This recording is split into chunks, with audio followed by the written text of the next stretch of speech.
اعوذ باللہ من الشیطان الرجیم بسم اللہ الرحمن الرحیم بہ نستعین واللہ خیر معین۔ رات کی تاریکی میں پیشاب کیا اور پیشاب کہیں بول پر پڑ گیا، پیشاب پر ہاتھ بول پڑ گیا، بول جو ہے اس پر ہاتھ پیشاب پڑ گیا اور اس کے نتیجے میں خشک ہونے کے بعد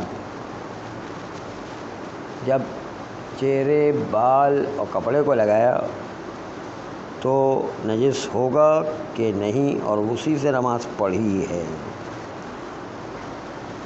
تو روایت کا جملہ تھا کہ وقت کے اندر اعادہ کرنے کی ضرورت ہے، لیکن وقت کے بعد اعادہ کی ضرورت نہیں ہے۔ اب اس مسئلے کو کیسے حل کیا جائے؟ آیا متنجس نجس کرنے کا کام کرتا ہے یا نہیں کرتا؟ اگر متنجس نجس کرنے کا کام نہیں کرتا ہے تو اسی وجہ سے وقت کے باہر چلے جانے کے بعد قضا کرنے کا حکم نہیں ہے، کیونکہ نجس ہی نہیں کیا ہے۔ لیکن دوسری طرف سے وقت کے اندر اعادہ کرنے کو کہا، اس کا مطلب تو نجس کیا ہے۔ تو اب کیسے حل کرے اس مسئلے کو؟ تو انصاف مطلب یہ ہے، یہ صحیحہ ظاہراً اپنے مطلب پر یعنی متنجس نجس نہیں کرتا ہے، اس پر دلالت کرتا ہے اور اس کی تاکید بھی کرتا ہے۔ متنجس نجس نہیں کرتا، اس پر دلالت کرتا ہے اور تاکید بھی کرتا ہے۔ تو سوال یہ ہے کہ پھر امام علیہ السلام نے کیوں کہا کہ وقت گزرنے جانے کے بعد اعادہ نہیں ہے، لیکن وقت کے اندر تو اعادہ ہے؟ تو اعادہ کرنے کو کیوں کہا جب جو ہے وہ نجس ہی نہیں ہوا ہے؟ اور ہاتھ جو نجس تھا، بدن کے نجس کو بعد میں پتہ چلے تو اس وقت جو نماز پر کوئی اثر نہیں پڑتا، نماز تو صحیح ہوتی، چاہے وقت میں ہو چاہے وقت کے باہر ہو۔ یہ معمہ ہے کہ نجس مانے تو مسئلہ ہے، جیسے کہ پھر تو دونوں نمازیں باطل ہوں، وقت کے اندر بھی وقت کے باہر بھی دونوں نماز باطل ہونی، اور نجس نہیں مانے دونوں باطل نہیں ہونا چاہیے۔ یہ کیا کہ ایک باطل ہے ایک باطل نہیں ہے، یہ معمہ بن گیا ہے۔ وقت کے اندر باطل ہے دوبارہ پڑھو، وقت سے باہر باطل نہیں ہے دوبارہ پڑھنے کی ضرورت نہیں ہے، یہ دو کیا چکر ہے؟ دونوں کے درمیان بات آ گئی ہے، تو اس کا کیا مطلب ہے؟ نہیں کہتے اسی مطلب پر آپ کو زیادہ غور کرنا ہے۔ ہم ابتدائی طور پر آپ کے سامنے پہلے جملہ نقل کریں گے، پھر آہستہ آہستہ اس کی مثال کی طرف آ جائیں گے۔ اور کہتے ہیں کہ جو وقت کے بعد اعادہ نہیں کرنا ہے تو شاید اس نے وقت کے بعد ممکن ہے دوسرا وضو کر لیا ہو، تیسرا وضو کر لیا ہو، اور وہ جگہ نجس تھی اس کو پاک کر لیا، ہمیں کیا پتہ ہے؟ کہ وقت تو کافی گزر گیا ہے۔ نہیں شاید اس لیے امام علیہ السلام نے کہا ہو کہ نجس تو ہے، لیکن چونکہ اس نے دھو لیا ہے، دوسرا وضو کر لیا، تیسرا وضو کر لیا، جو نجس تھا وہ بھی ختم ہو گیا ہے، نہیں اس لیے اس کی نماز صحیح ہے۔ تو نتیجہ یہ کہ نجس تھا، نتیجہ کیا نکلا کہ نجس تھا، نجس تھا، لیکن اس کو دھونے کی وجہ سے یا کثرت سے وضو کرنے کی وجہ سے وہ نجاست ختم ہو گئی ہے، نہیں اس لیے اس کی نماز وقت کے باہر صحیح ہے، قضا کرنے کی ضرورت نہیں ہے۔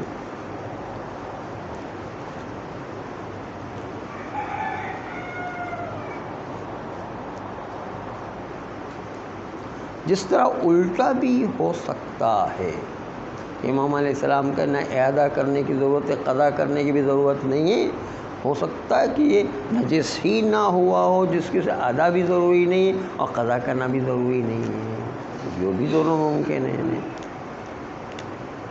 لیکن ہم نے جو توجیہ کرنا ہے وہ ہے کہ وقت کے اندر اعادے کی ضرورت ہے، وقت کے باہر اعادے کی ضرورت نہیں، اس لیے ہم نے یہ توجیہ کی وقت کے باہر جو اعادے کی ضرورت نہیں، اس لیے کہ اس وقت جو ہے وقت کے باہر جو اس نے انجام دیا تھا وہ جو ہے 2-3 وضو کرنے کے بعد انجام دیا ہو، ہمیں کیا پتہ ہے، اس لیے جو ہے وہ حصہ جو نجس تھا وہ شاید پاک ہو گیا ہو۔ ورنہ تو اگر نجس مانے تو اس کے نتیجے میں سارا پانی بھی نجس ہو گیا، اعضائے وضو بھی نجس ہو گیا، ہر چیز نجس ہو گئی جہاں جہاں ہاتھ لگا ہے۔ اس لیے ان احتمالات کے تحت کہ نجس نہیں ہوا تو پھر امام علیہ السلام کو تو ساری نمازیں صحیح قرار دینا چاہیے، حتیٰ وقت کے اندر بھی جو نجاست کے ساتھ پڑھی نماز صحیح قرار دینا چاہیے، کیونکہ متنجس نے نجس کیا ہی نہیں ہے۔ خالی بدن کے اوپر متنجس لگا ہوا تو لگا رہے تو بدن پر جو ہے لگ جائے اور بھولے سے پتہ نہ چلے تو دھونا بھی کوئی واجب نہیں، پھر بھی نماز صحیح ہو جایا کرتی ہے۔ جس طرح کپڑے پر لگی رہ جائے یا بدن پر لگی رہ جائے نجاست ہمیں پتہ نہ چلے تو نماز صحیح ہوا کرتی ہے۔ تو یہاں پر بھی ہو سکتا ہے ایسے ہی ہو کہ نجس ہو لیکن نجس کی وجہ سے وقت کے اندر اعادہ کرنا ہے اور وقت کے باہر اعادہ اس لیے نہیں کرنا ہے کہ جو نجس تھا کئی مرتبہ وضو کرنے کے نتیجے میں نجاست زائل ہو گئی ہو، اور وہ نجاست جب زائل ہو گئی تو پھر جو ہے اس اعادے کی ضرورت نہیں ہے۔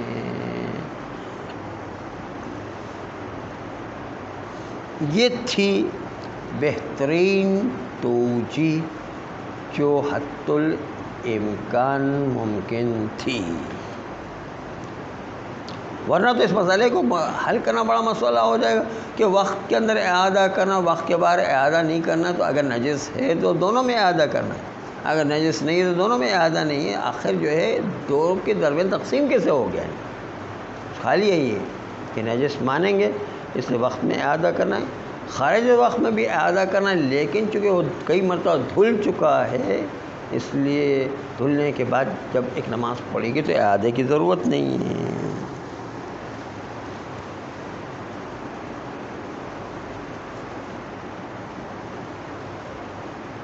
اس لیے کہ جب جو ہے ہاتھ نجس ہو گیا تھا تو ہمیں یقین ہے کہ وہ پاک ہو گیا، 2-3 مرتبہ دھلنے کے بعد، وضو کرنے کے بعد، دوبارہ جو ہے کئی دفعہ وضو کرنے کے بعد وہ پاک ہو گیا ہاتھ، اور اس کے نتیجے کے اندر اب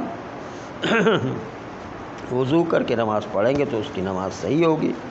وقت کے اندر جو ہے وہ بھی اس طرح اگر کوئی واقعہ پیش آ جائے تو وقت کے اندر بھی نماز صحیح ہو سکتی ہے۔ نماز بھی ایک ہی پڑھی، وقت کے اندر ہے تو کا دوبارہ پڑھے، وقت کے باہر آتا ہے تو پھر وہ دوبارہ پڑھنا ضرورت نہیں ہے۔ ایک ہی وضو میں دونوں میں یہ حکم یہ فرض کیا ہے کہ زیادہ ٹائم ہو تو پھر باتیں صحیح ہو، اگر نہ نماز میں تو پھر مشکل ہوگی۔ زیادہ ٹائم اگر بالفرض جو ہے شاید چونکہ اس طرح کا امام علیہ السلام نے حکم کیا، حکم سے ہم کشف کرتے ہیں کہ اس طرح ہوا ہوگا، اس لیے جو ہے کوئی تضاد روایت میں پیش نہیں ہوتا، ورنہ تو روایت میں تضاد پیش آ جائے گا، اس لیے یہ توجیہ کریں گے۔ ابھی تک تو یہ توجیہ آپ کے سامنے کی، لیکن اس توجیہ کو بھی آپ ایک کنارے پر رکھ کر ایک اور جواب صحیح سنیں۔ توجیہ تو آپ کے سامنے پیش کر دی، لیکن ایک صحیح جواب اب سنیں۔ صحیح جواب یہ ہے کہ روایت مضمرہ ہے، یعنی ان کے راوی چھپے ہوئے ہیں، راوی ذکر نہیں ہے، معلوم نہیں کہ کون کون درمیان میں راوی تھے، مضمرہ روایت ہے۔ مضمرہ تقدیر میں روایت وہ راوی جو ہے اس کے اندر پتہ نہیں کون کون لوگ اس کے اندر شامل تھے. جب راویوں کا پتہ نہ چلا کہ کون کون لوگ اس میں شامل تھے تو وہ روایت مضمرہ ہو جاتی. اور مضمرہ کا روایتوں کے اندر کوئی اعتبار نہیں ہوا کرتا ہے. یہ راوی نہیں پتہ کون کون لوگ اس کے اندر، مگر یہ کہ مضمرہ روایت صرف ایک صورت میں صحیح ہو سکتی ہے. مضمرہ روایت صرف ایک صورت میں صحیح ہو سکتی ہے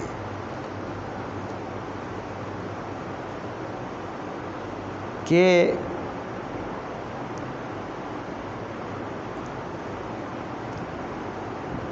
اس راوی نے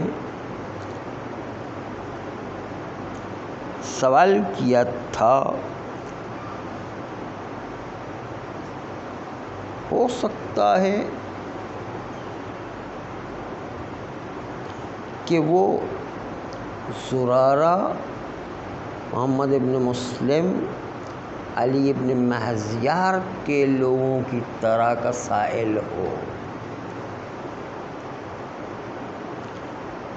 یہ اتنے معتبر راوی تھے کہ ان کی روایت میں راوی مضمر بھی ہو جائے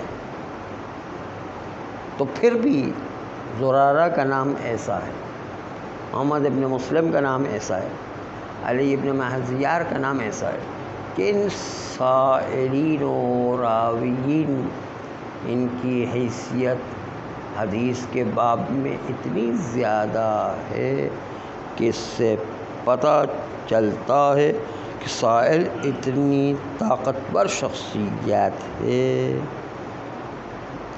کہ جس سے ہم پتہ کر لیتے ہیں کہ وہ سوائے امام کے کسی اور سے سوال کر ہی نہیں سکتے ہیں.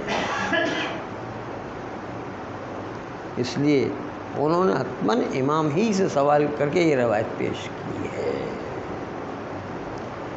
اگر راوی ایسا مضبوط ہو تو. لیکن یہاں پر تو ہمارے پاس سلیمان ابن رشید ہے،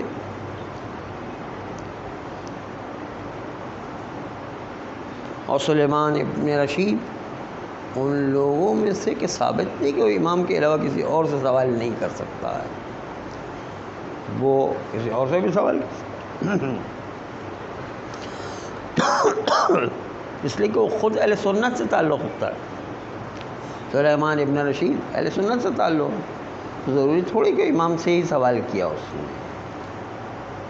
اگرچہ کہ امام کو بھی وہ باقی فقہا کی طرح سمجھتے ہیں اور ان کو بھی معتبر سمجھتے، لیکن خالی امام کو تھوڑی معتبر سمجھتے، تو غیر امام سے بھی سوال کر سکتے ہیں. اس لیے ثابت نہیں ہے کہ سلیمان ابن رشید نے امام ہی سے سوال کیا ہو. ہم اس کو نہ جانتے ہیں نہ پہچانتے ہیں. شاید کہ وہ اکابر اہل سنت میں سے ہو جس سے اس نے اس مسئلے کو پوچھا ہو، اپنے مذہب کے مطابق جو مفتی ہو اس مفتی سے اس نے سوال کیا ہو، یا فقہاء اہل سنت میں سے کسی سے پوچھا ہو.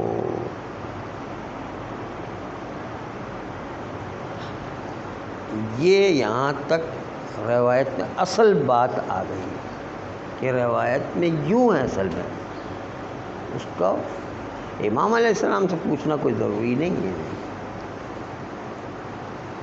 لیکن ایک مشکل اور کھڑی ہو جاتی، اور مشکل یہ کہ علی ابن مہذیار نے ظن کیا تھا کہ یہ معتبر طریقے سے روایت آئی ہے. ظن بطریق معتبر عندہ، اس نے جو ہے گمان کیا تھا کہ یہ تو معتبر طریقے سے روایت آئی ہے. یہ ظن پھر درمیان میں آ کے جو ہے کام خراب کر دیتا ہے. اس لیے کہ سلیمان ابن رشید کی روایت سے تو پتہ چلتا ہے اہل سنت کی روایت ہے، اس نے امام سے تو پوچھا ہی نہیں ہے. جب امام سے نہیں پوچھا تو اعتبار کہاں رہا روایت کہنے، اعتبار ہی ختم ہو گیا. لیکن درمیان میں علی ابن مہذیار جو زرارہ کی طرح معتبر راویوں میں سے ہے امام کے، اس نے گمان کیا کہ یہ معتبر طریقے سے روایت آئی ہے، تو یہ گمان آ کر کے پھر دوبارہ مسئلے کو، مرے ہوئے مسئلے کو زندہ کر دیتا ہے۔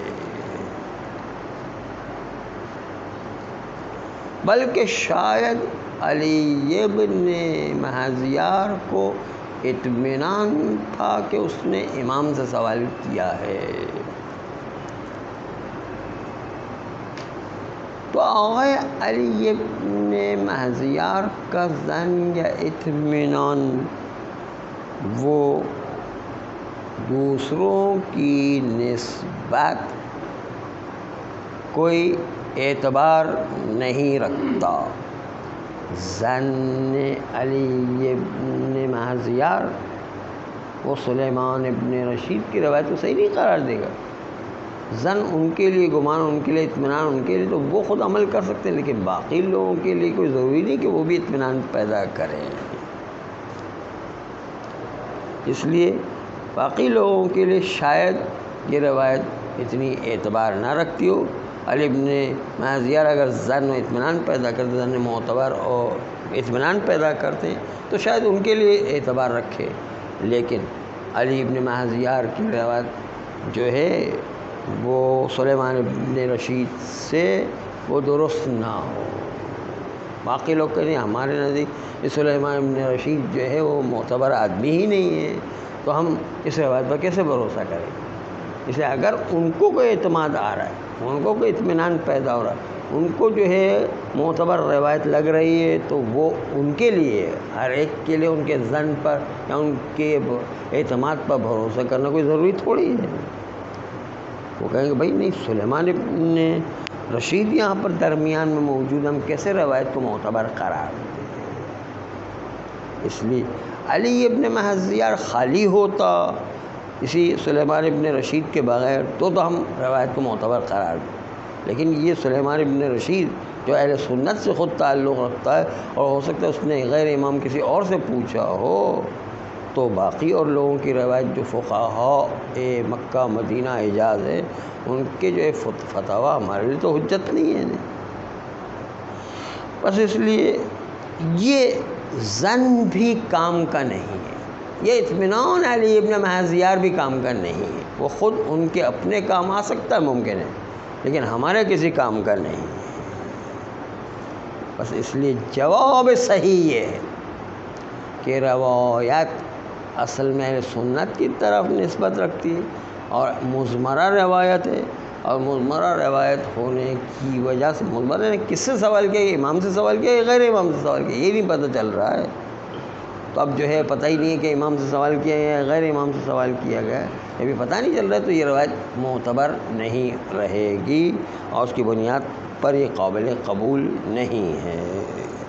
صلی اللہ علیہ وسلم۔